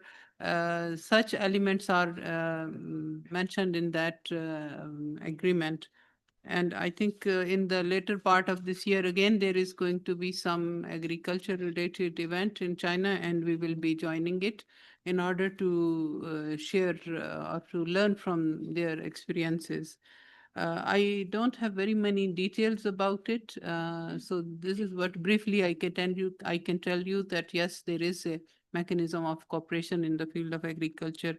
On the area of civilization and culture, yes, there is very much organized mechanism of cooperation and promotion of tourism among the SCO countries. This year, the Chinese, because the Chinese chairmanship is there, so Qingdao was announced as the cultural capital of SCO. Next year, the chairmanship is going to the Kyrgyzstan, and they have designated Cholpan Ata as the cultural capital of SCO. So afterwards, when the chairmanship comes to Pakistan, we will also consider designating some cultural capital and also doing a lot of publicity and promotion to attract the tourists from the SCO countries, including from China and others. Regarding the easing of tensions between Ukraine and Russia at the forum of SCO, so I would say that Ukraine is not part of the SCO. It's in any capacity member, dialogue partner. So we are not foreseeing the presence of Ukraine in the SCO meeting. It's only Russia there, so there is no question about any entente or meeting or any prospect of discussion on the Ukraine issue at the SCO. So thank you. Thank you, ma'am. Thank you. Just one point on agriculture, just slowly. I think in the post-COVID environment, and if you look at investment globally, the most attractive area is now becoming agriculture sector and aquamarine sector. I mean, the fishery sector within the blue economy. These two sectors are attracting huge investment and more so in SCO. I think if you look at Pakistan, China, agriculture's growth, we have our ambassador and he's really contributed in the agriculture. I think our export to China have been increased significantly, around 45-50%. Our export of fisheries have increased to China. I'm referring to China, so you can just imagine how much the trade is happening within the SCO framework. So overall, our agriculture, aquamarine within SCO and with China is increasing significantly. I think we need to build our capacity, naturally introduce new equipment, maybe through China and the other Central Asian countries. But this number is increasing, I think, most significantly than any other sector. Best Babar? Regarding the question of agriculture, I'll just briefly add that like many other things in agriculture, there is a greater need for a maneuver inside than external maneuver. The biggest impediment, in my view, to our agriculture exports is not the lack of buyers, but the lack of phytosanitary and quarantine facilities.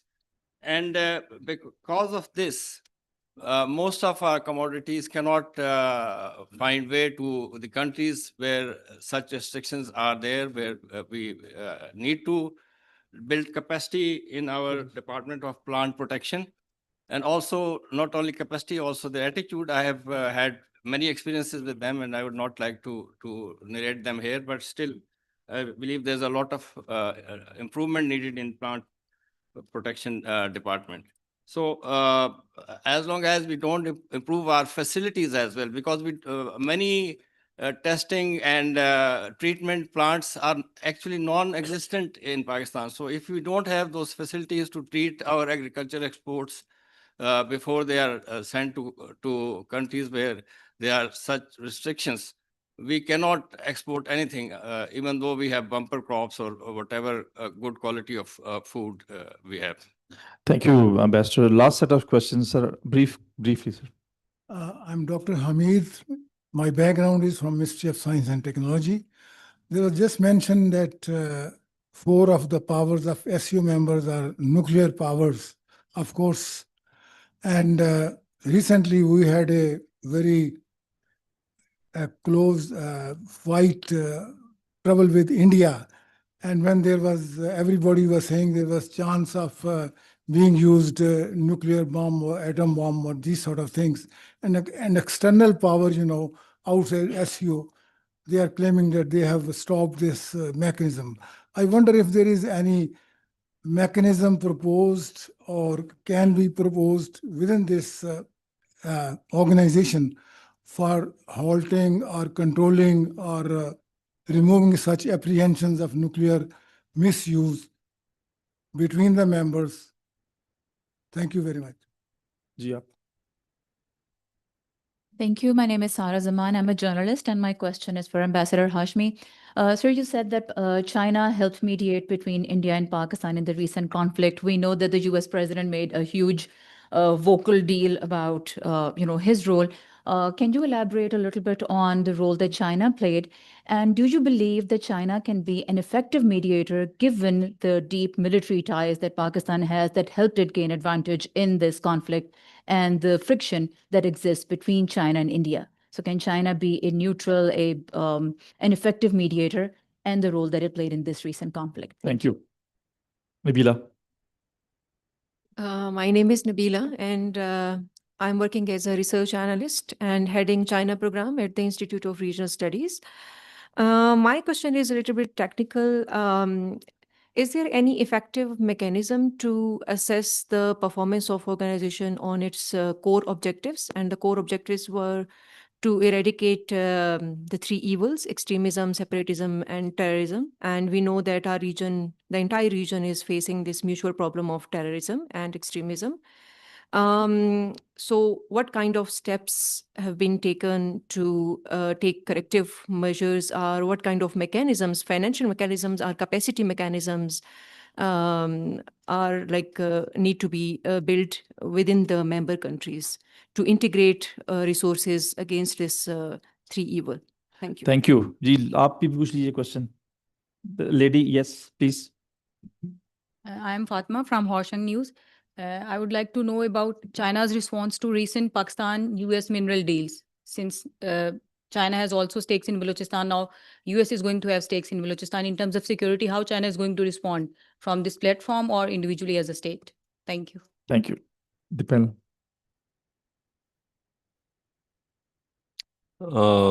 ये आखिरी जो सवाल है ये गैर नसाबी सवाल है.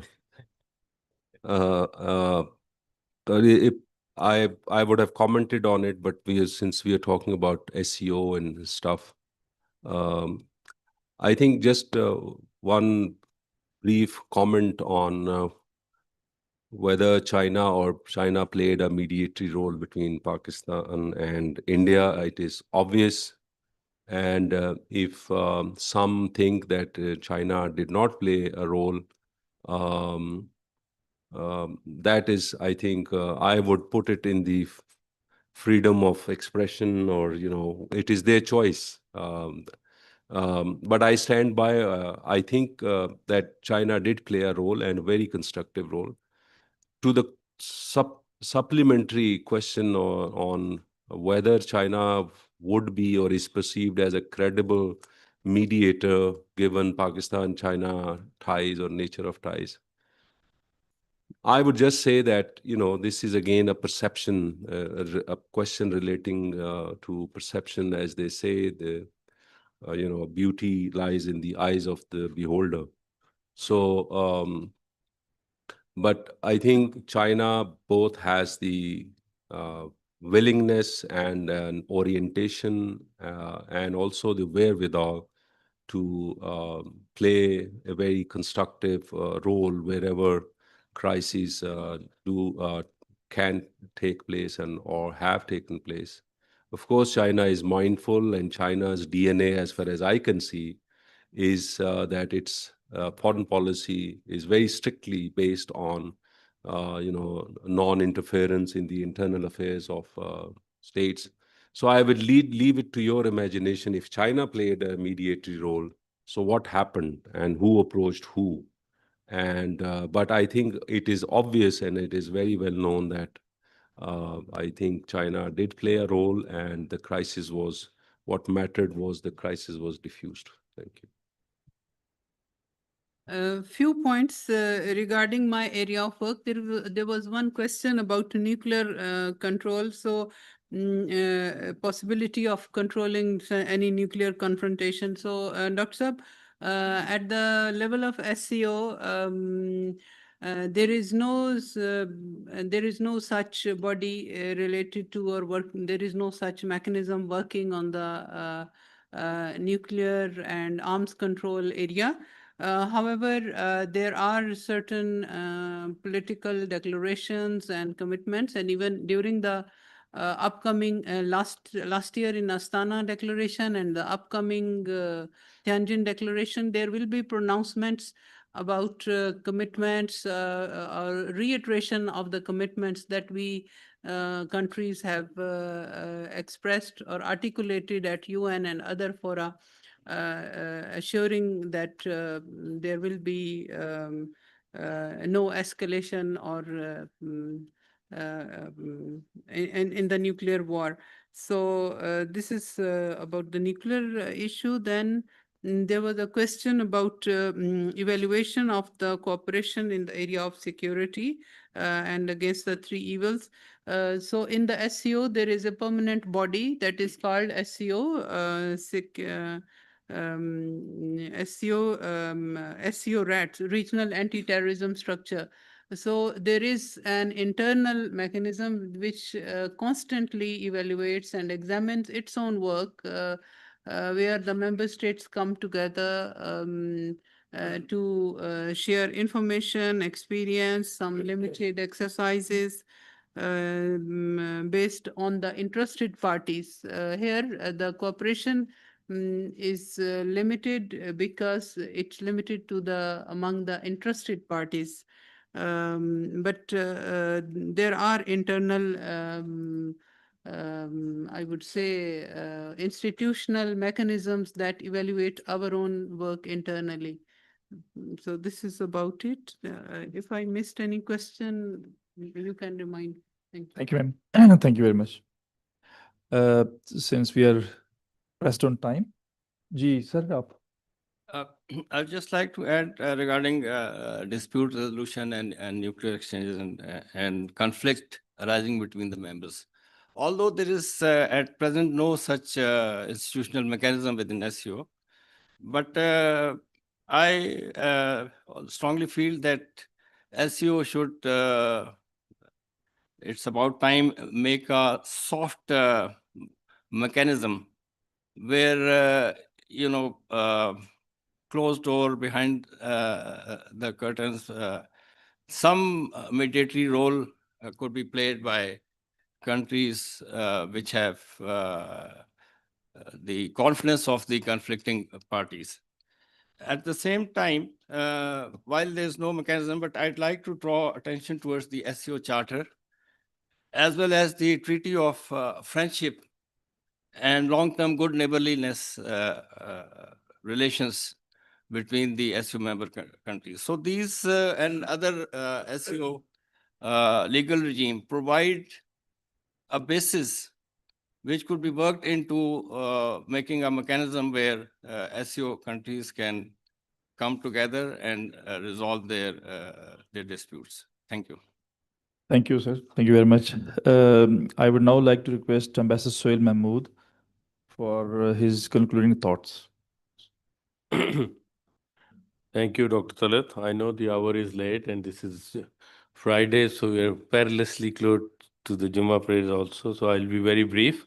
Let me, first of all, thank all the distinguished speakers, not only for their very comprehensive presentations, but also their thoughtful responses to all the questions and comments from the other participants.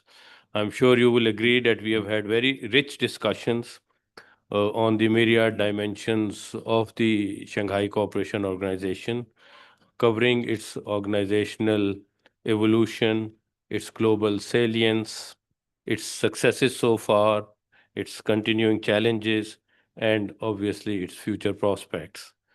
Our speakers have also highlighted the extraordinary work that China's presidency has undertaken over the past 1 year and which will be culminating in the Tianjin summit with even more impressive outcomes.